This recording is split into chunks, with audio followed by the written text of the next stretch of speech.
Sometimes a host has to stop the show. Carson did exactly that one night, and no one breathed. The band stopped mid-note. Doc Severinson's trumpet hung in the air, silent. The camera operators froze. Johnny Carson sat behind his desk, a folded piece of paper trembling in his hands. He wasn't smiling. He wasn't performing.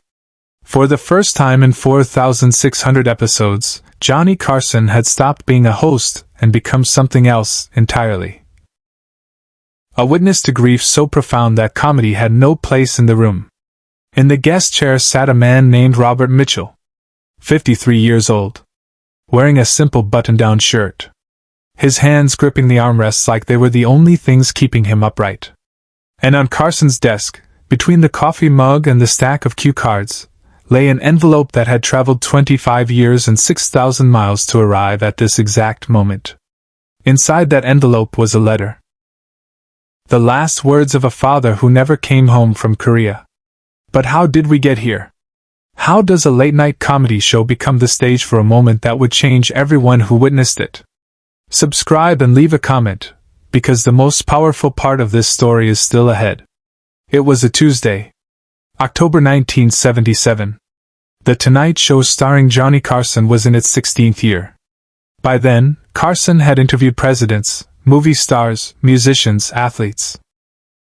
He'd made America laugh through assassinations, through Watergate, through oil crises and cultural upheaval. The show was a machine, perfectly calibrated, monologue, commercial, guest, sketch, musical act, good night. But that Tuesday, something was different. Robert Mitchell wasn't famous.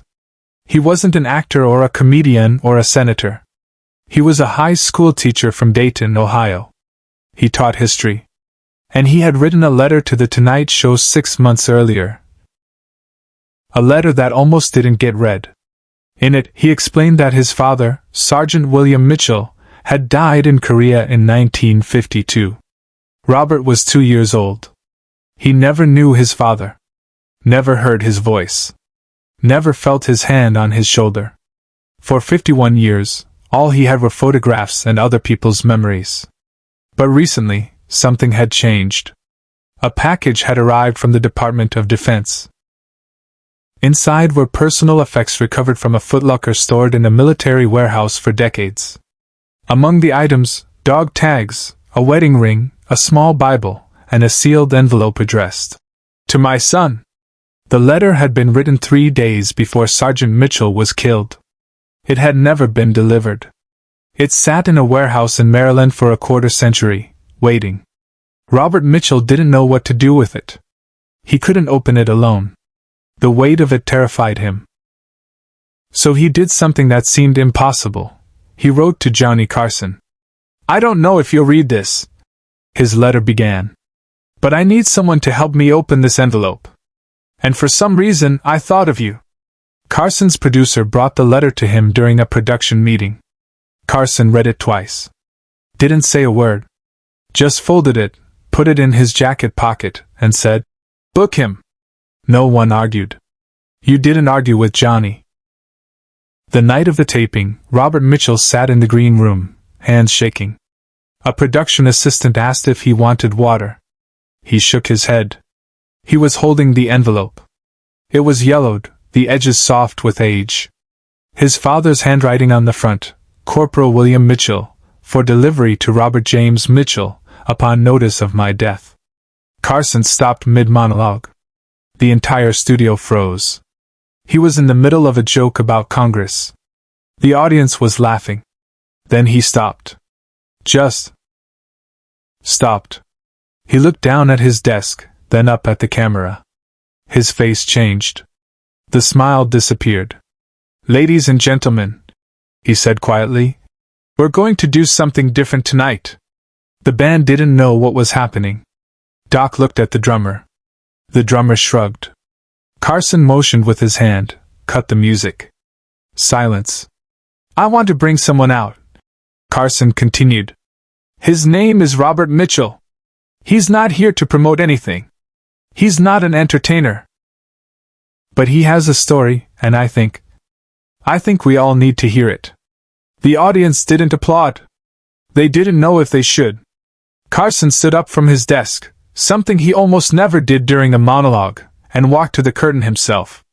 He extended his hand. Robert Mitchell walked out, and the two men shook hands in a way that felt less like a TV greeting and more like a pact. They sat. Carson didn't crack a joke. Didn't lighten the mood. He just looked at Robert and said, "Tell them." Robert spoke slowly. His voice wavered, but he didn't stop. He told the audience about his father. About Korea. About the letter that had been lost for 25 years. About how he couldn't open it alone. "I thought," Robert said, his voice breaking, "if I opened it on television, with people watching, maybe I wouldn't feel so alone." Carson nodded.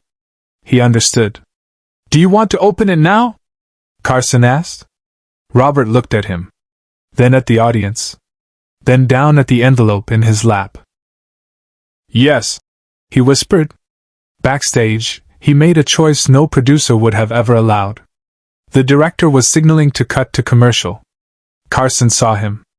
Ignored him. He leaned forward, elbows on his desk, and said into the microphone, "We're not going to commercial. We're going to sit here, and we're going to do this together." The network didn't cut away. The cameras stayed on. 30 million people were watching. Robert's hands shook as he opened the envelope. He pulled out a single piece of paper, folded in thirds. The handwriting was neat, careful. A soldier's discipline even in his final words. He tried to read it. His voice caught. He couldn't. Carson stood up. Walked around the desk. Sat in the chair next to Robert, the chair usually reserved for the biggest stars in the world. And he said simply, "Would you like me to read it?" Robert handed him the letter. The studio was so quiet you could hear the hum of the stage lights. Carson unfolded the paper. He looked at it for a long moment. Then he began to read. "My dearest son, Robert. You are 2 years old now. You won't remember me, and that breaks my heart more than anything else in this war. I am writing this because I don't know if I'll make it home. And if I don't, I need you to know something." Carson's voice was steady, but barely. "You are loved. Even if I am not there to show you, you are loved beyond measure. Your mother will tell you about me, and I hope you believe her. I hope you grow up strong and kind. I hope you laugh often. I hope you find work that matters and people who matter. I hope you live the life I won't get to see." Robert was crying now, silently, his hand over his mouth. Carson continued, "If you're reading this, it means I didn't come home. And I'm sorry. I'm sorry I won't be there to teach you to ride a bike, or to throw a ball, or to tell you that everything will be okay when the world feels too big. But I want you to know that I thought about you every single day. In the cold. In the fear. In the moments when I didn't think I'd make it another hour. I thought about you. And it gave me hope.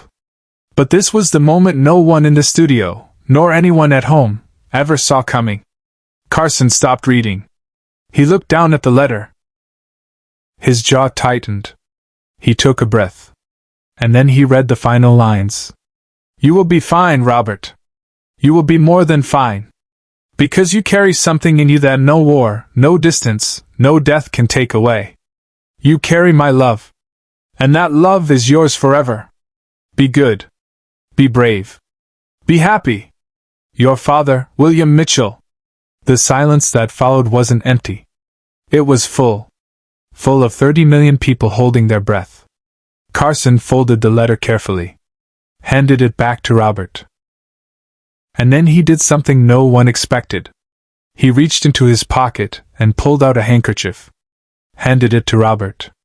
Robert took it, wiped his eyes. And then Carson stood, walked back to his desk, and picked up a small wooden box that had been sitting there the whole time. A box no one in the audience had noticed. He opened it. Inside was a purple heart. "This," Carson said quietly, "belonged to my father.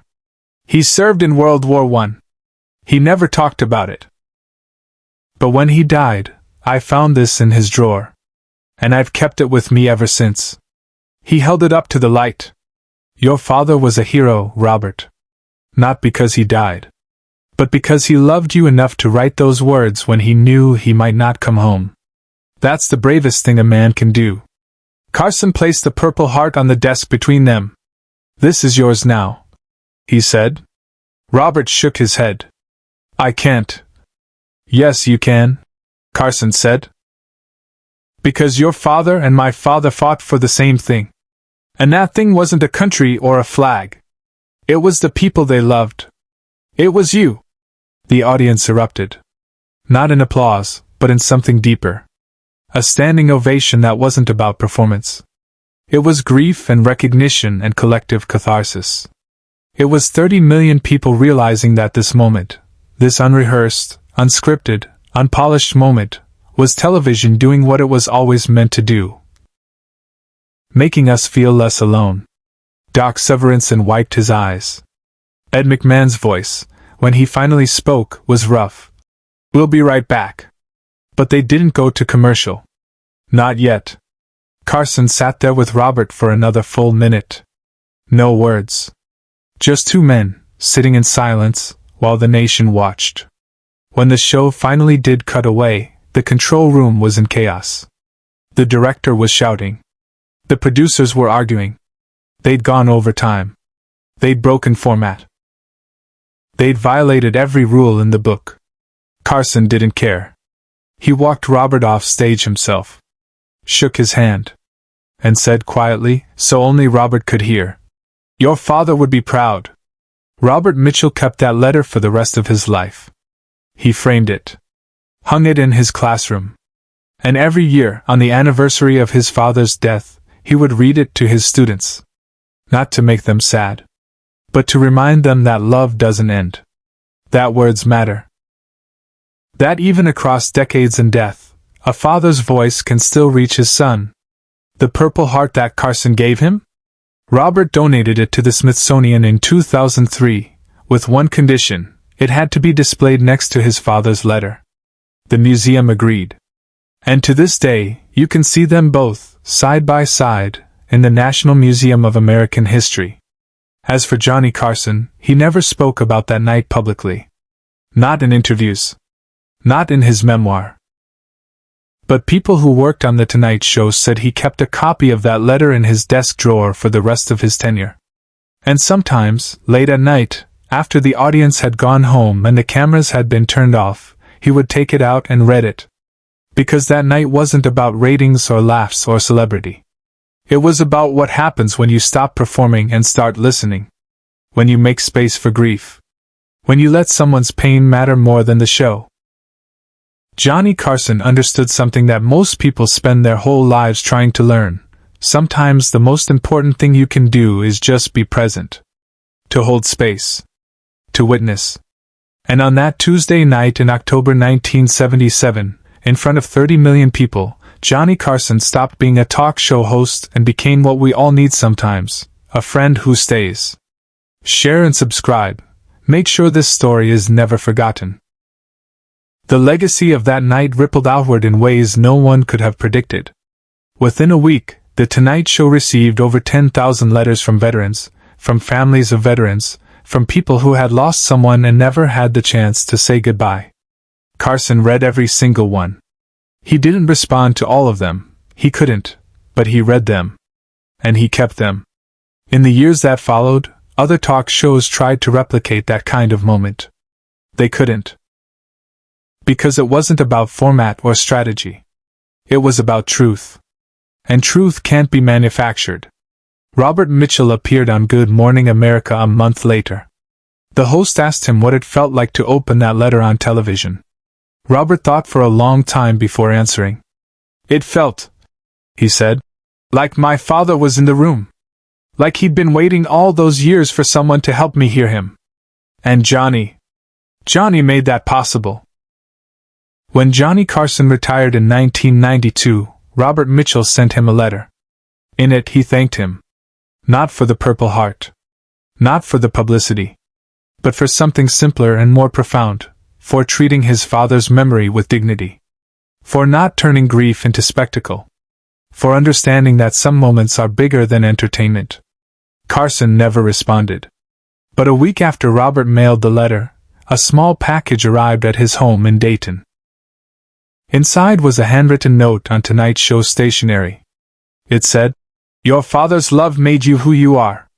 I was just lucky enough to witness it. Johnny." And beneath the note, carefully wrapped in tissue paper, was a cue card. The same cue card Carson had been holding the night Robert walked onto the stage. On it, in Carson's handwriting, were 2 words. "Be present." That cue card now hangs in Robert Mitchell's son's home. His son, named William after his grandfather, became a journalist. And when people ask him why he chose that path, he tells them about a night in 1977 when his father sat across from Johnny Carson and learned that love doesn't need a lifetime to last forever. It just needs to be spoken. And sometimes it takes a talk show host with the courage to stop the show to make sure it's heard.